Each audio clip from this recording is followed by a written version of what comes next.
Hi, human growth and development students. This week for Module 5, we are talking about some really fun topics. We're going to dive into the physical and cognitive development in early childhood. And to be honest, this is one of my favorite topics that we are going to talk about in this class. So let's dive on in. We are going to talk about physical changes, cognitive changes, language development, and then early childhood education specifically. Something that I want you to note is that I would like for you to toggle in between this lecture and then also your Canvas page, because we are going to be watching 4 different videos throughout this lecture. So you're going to pause this lecture when I tell you to, and then go back and I'll tell you which video to watch. And it'll really just expand on what we're talking about. There's nothing better than talking about a certain experiment with a child than watching it for itself. So that is just something to know before we move forward. When we are talking about physical changes in children, of course, we're going to talk about their height and their weight. Something that I found really fascinating, especially having my own children, is that average growth per year when they're in this kind of age range between like 2 and 7 is 2.5 inches a year and 5 to 10 pounds per year in early childhood. They are not going to grow consistently. They're going to have spurts, kind of like what we've talked about in the past. And of course, this growth pattern is going to vary due to ethnicity, due to nutrition, due to the sex of the child. All of those things go into account on how quickly the body will grow and change. The brain specifically, growth is going to start to slow a little bit from when they were babies. And we see an increased speed at which information travels through the nervous system. So although their brain itself is growing a little bit slower, they are taking in knowledge at a much quicker pace. For motor development, again, motor development is this idea that they are able to use their big muscles, specifically gross motor skills. We can see simple movements at age 3. They're hopping, they're jumping, they're running. They become more adventurous at age 4, and they are climbing on things. They're becoming more athletic. And then they describe it perfectly. The third category, hair-raising risks at age 5. They're very risky. They're doing stunts. They're jumping off things that you never even thought that you would have to tell them not to do. But those big muscles, those gross motor skills are really developing through these early years. Our fine motor skills are smaller muscles. So they're still clumsy at 3 years old, but they still have that pincher grasp. They're able to pick up tiny little things. I think of like a Skittle or an M&M. By age 4, they're more precise in their fine motor control. It's not going to take them as long to pick up one tiny little object. And then by 5 years old, they are better. They have better command of their eye, and so they have that hand-eye coordination is much thoroughly more developed. Perceptual development, you can see ages 3 to 4, the detection of boundaries between colors. That is something useful to know if you are working with this age group. And then by age 4 to 5, children can focus their eyes and sustained attention effectively on close-up objects. Something that I want to point out that even when kiddos get to us at 5 years old in kindergarten, they still cannot cognitively copy something from the board and put it down on a piece of paper on their desk. That's not something that they can do at that time, and it doesn't come until much later in a child's lifetime, and we'll talk about that in a couple of weeks. Nutrition and exercise. Something that I really want to point out here is that we are told that children should have 15 plus minutes of physical activity per hour. So that means that children need to be running, exercising, jumping, being crazy for 3 hours a day. We do have some serious health problems in early childhood education, specifically in the United States. This is strongly influenced by caregivers' behavior. This is not really an issue with the children themselves, but the caregiver. Are they turning on the TV too much? Is their life centered on snacking rather than on activity? Are options to run and jump being given to them? And especially in winter months, it gets more difficult. When it's very hot outside, it gets more difficult. When it's snowing or raining, but it's something that we have to be cognizant of, especially that last point there, that U.S. has the second highest rate of childhood obesity in the world. And that is really something that as educators that we should really be aware of. Again, we also kind of have this other idea of malnutrition in young children. It can come from low-income families, but not all the time. 11 million preschool children are experiencing malnutrition, and that's just not getting the daily needed vitamins and nutrients. Exercise should still occur daily, no matter what. When we are looking at cognitive changes that can happen in our kiddos, we're going to be looking at 3 different theories. Piaget's preoperational stage. He has lots of stages, but just in this 2 to 7 year old span, we're just looking at the preoperational stage. Vygotsky's theory, and we're going to look at something that we call ZPD, and then information processing. All 3 of those things you need to be really familiar with to be able to throw out academic jargon in professional conversations and to know for licensure tests. So let's jump into Piaget's preoperational stage. It's his second stage. You can see that starts at age 2, and so there's another stage before that. Children represent the world with words, images, and drawings. They are being able to form stable concepts and begin to reason. Cognitions are dominated by egocentrism and magical beliefs, and we're going to talk about that here in this next slide. You can see there at the bottom, though, egocentrism is the inability to distinguish one's own perspective from someone else's. So, for example, if I'm playing peekaboo and a child is only able to see what they can see, the object is gone, the object is not gone. There's no way that the world is anywhere other than what they can see. Animism is the belief that inanimate objects have life-like qualities and are capable of action. This makes me think of small children, not even too small, all the way up through age 7 for sure, stuffed animals having personalities of their own and having their own thoughts and belief systems. We can see this idea of symbolic function, and it's the idea that child gains the ability to mentally represent an object that is not present. So we can slowly see that develop.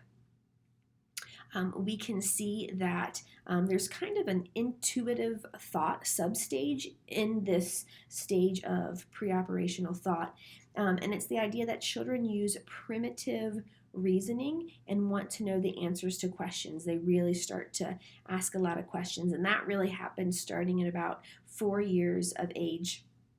Centration and the limits of preoperational thought. Centration is the idea of centering attention on one characteristic to the exclusion of all the others.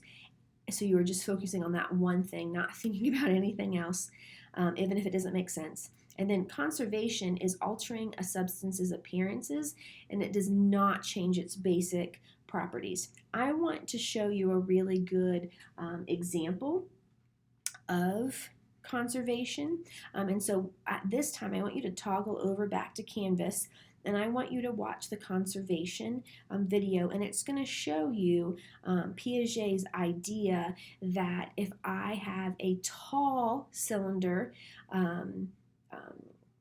glass holding liquid, and I pour that into a short, fat, larger vessel that's holding liquid, a lot of times when children are in this stage of thought, they think that they're different liquids. Same amount, but one's shorter, one's taller, so the taller one must have more. That is really interesting to watch. So go ahead and pause this and flip over to Canvas and watch that conservation video really quickly for me. We can see several different examples here that that Piaget talks to us about. This is the idea of egocentrism, that you can only see from your specific viewpoint, that a child would disagree if I am looking at where the child is seated, there is nothing on the other side of Mountain C. But if I am looking where it says view from C, photo 3, how differently the perspective is there, children at this age can only see things from their perspectives. This is another graphic of the video that you watched about the conservation task pouring the same amount of liquid into a different shape. They think then that there is a different amount of, it looks like in that picture, the orange juice. And Piaget has lots of different type of dimensions of conservation. He has number, matter, and length. You can see at this one, we can look at children's ideas of conservation as it attributes to number. And you can line up, I've done it with pennies, 2 rows of pennies, stretch one line out of pennies with 5, but they're spaced out really far, and then keep the bottom row of 5 small. Is there more? Yes, the longer row has more. Is there really more? No, it just appears bigger. Same concept in the dimension of conservation that has to deal with matter. Balls of clay, 2 identical balls of clay, you smush one, which one has more? And then length, you have 2 sticks. I've done this also with straws, and you stack them on top of each other and ask them which one is longer, but they can't grasp the concept yet, and this is developmentally appropriate, that something has a different number or mass or length when you change the shape. And this is a really good graphic right here that can show you the type of conservation, along with the video that you watched, the type of conservation, and then how we manipulate it, and then the pre-operational child's answer. So if you would like to, you can pause that and look at that. But that stuff is extremely interesting. From Piaget, we're going to bounce over to Vygotsky and his idea of zone of proximal development. A lot of times, educators will refer to it as ZPD, just the first 3 letters there. And it's the idea that children think and understand primarily through social interaction. Because of this, something that would be too difficult for a child to do alone can be learned with guidance. And a lot of times we call that idea scaffolding. If you think of a scaffolding in a construction site, it helps the builders and the construction workers make it to a higher point because they have something to stand on. That's the exact same idea in education. We can see here Vygotsky's ZPD. The zone of proximal development is right there in the middle. And then below that is the level of problem solving reached on these tasks by a child working alone. What can they do alone?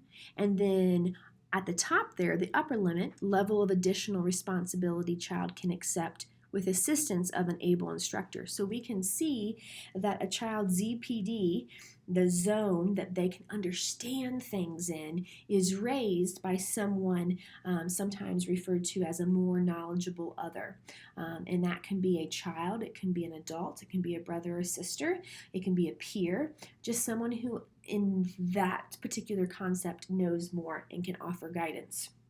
I want you to stop this video real quick again and hop over to our Canvas page and watch the video that I've provided over Vygotsky's zone of proximal development, and it will really just shore up your understanding on that concept a little bit more, which is really important because this is a concept that you really need to grasp. So pause this and then come back to me. Vygotsky's theory was very language and thought focused. He thought that children use speech to communicate socially and to help them solve tasks. And sometimes that might look like private speech. And so that's language for self-regulation, kind of like self-talk. And there's also inner speech, and that eventually becomes their thought. So things that they are thinking is very interesting and important to Vygotsky. His teaching strategies, you can see Vygotsky theory can be applied to education. How can the child assess ZPD? Can the child use ZPD in teaching? Can they use more skilled peers as teachers? That's that more knowledgeable other. In education, can the instruction be meaningful in context? And the idea of how can we change our classrooms to offer more of a language base and a conversation base to help children organize their thoughts and become more knowledgeable in certain aspects. When we are looking at evaluating Vygotsky's theory, we can see that it is really mutually built and constructed through social interaction. Now, some people might criticize this and say that his ideas are not specific enough about age-related changes, or that they do not describe how changes in socio-emotional capabilities contribute to this cognitive development.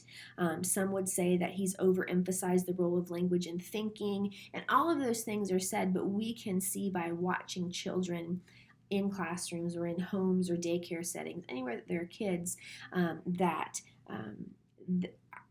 their language and their cognition is really based on this construction of language and speaking and working with others. When we look at Vygotsky and Piaget next to each other, we can see some differences. Vygotsky, there's no general stages. And then Piaget, of course, was very strong on those stages. We talked about pre-operational today. The way that key processes happen, Vygotsky has that ZPD. Piaget looks more at schema, assimilation, accommodation. The role of language is major for Vygotsky and not as much in Piaget. And Vygotsky sees education as a central role for helping children learn their culture and the world around them. And Piaget really views education as merely refining the child's cognitive skills. And then we can see both the teaching implications with both of them. Our third thing that we're going to talk about is information processing, and this is really focusing of mental resources on select information, and this is really important for us to understand on how children learn. We looked at both Piaget and Vygotsky on how they think, but what we want to know as educators is how do they pay attention in your classroom? How do they remember things that you're teaching them? How do they solve problems?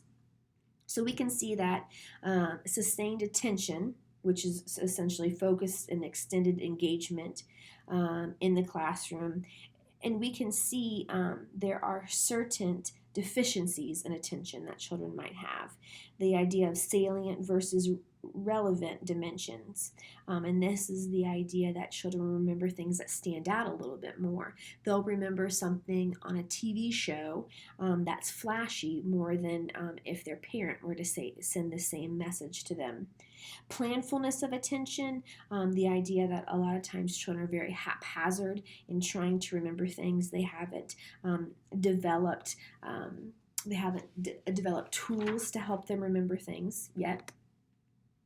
And so we want to know how accurate are young children's long-term memories.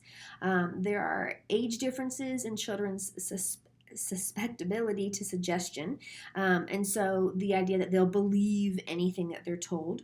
They might believe things a little bit more just based on their personality. And something also to note is that interviewing techniques can produce substantial distortions in children's reports about highly salient things. And so sometimes kids might say things that happened that did not happen. an educator's role and viewpoint in that is just make sure that you have already built the relationship with a child to be able to ask things and have conversations with them that will help moving things in the future to understanding what things may have happened and what things we are just telling for story's sake. Autobiographical memory. Children tend to remember things that are more significant events that happened in their own life. They can remember their birthdays really well. They can remember maybe a traumatic event, something that is very more biographical in nature that happened specifically to themselves. We can see this idea of executive functioning in something called the marshmallow experiment. There's a video for that. This is really interesting if you haven't seen this yet.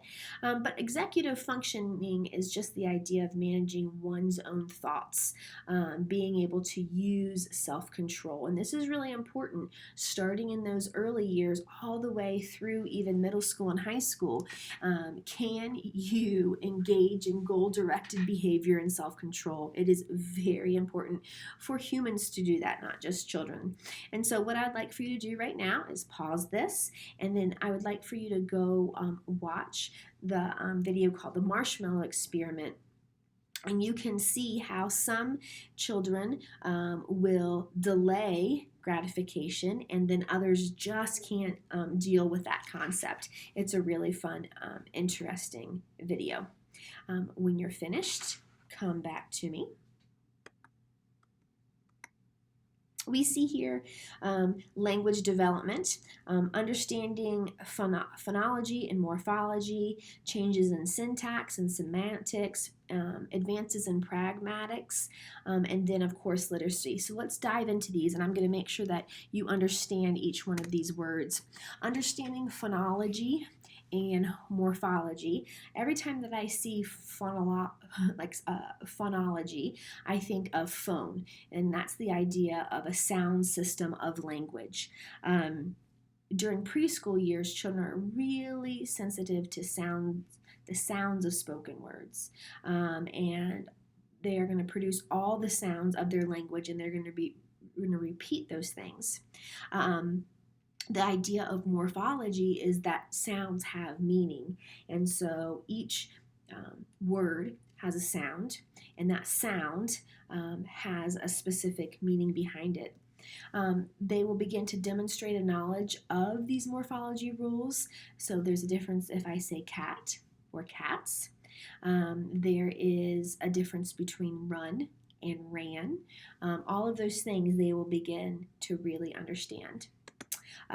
This next slide talks about Burko's study of young children understanding that morphology, and this is one of my favorite concepts, of course, so I found a video for you, and it is known as the WUG test, and you can see it's an older clip, but it is Burko conducting this WUG test many years ago on young children and seeing if they understand the difference of this morphological knowledge. So pause this and go ahead and flip over to, I believe that's your last video that you're going to watch, and then come back to me.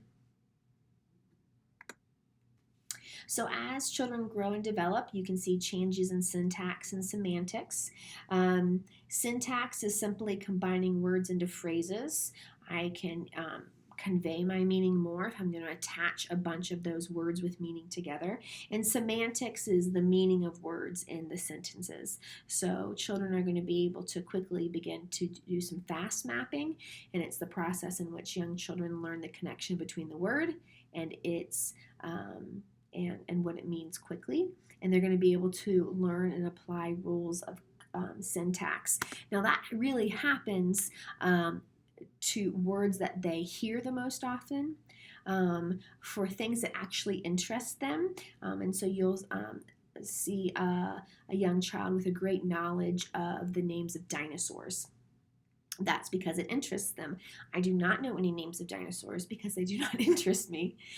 They will be better in responsive and interactive contexts than in passive contexts. So it's really important that the child that loves dinosaurs has the time and the ability to control the conversation and talk about those things. It's best in contexts that are meaningful. And so reading books is really important, but a child will be able to understand animal names more thoroughly if you take them to the zoo rather than just reading and looking at them and those animals in books. Best when they access clear information about word meaning, and that is a more knowledgeable other constantly saying, this is soup. Soup is typically liquid. It's runny. It's warm. And then best when grammar and vocabulary are considered. This is really important for our kids so they can begin to develop pragmatics. And this is just simply the idea that language is different in different contexts. I'm speaking to you today differently than I would speak to my grandma or my two small children or a coworker or my cousin. Children do the same thing. They are going to have maybe more academic English spoken in the classroom, and then when they're on the basketball court, they're going to speak a little bit differently, and that's okay. So the idea that they're adapting their speech in different settings. And now we have this idea of young children's literacy. Some points there. Positive orientation toward reading and writing must be developed.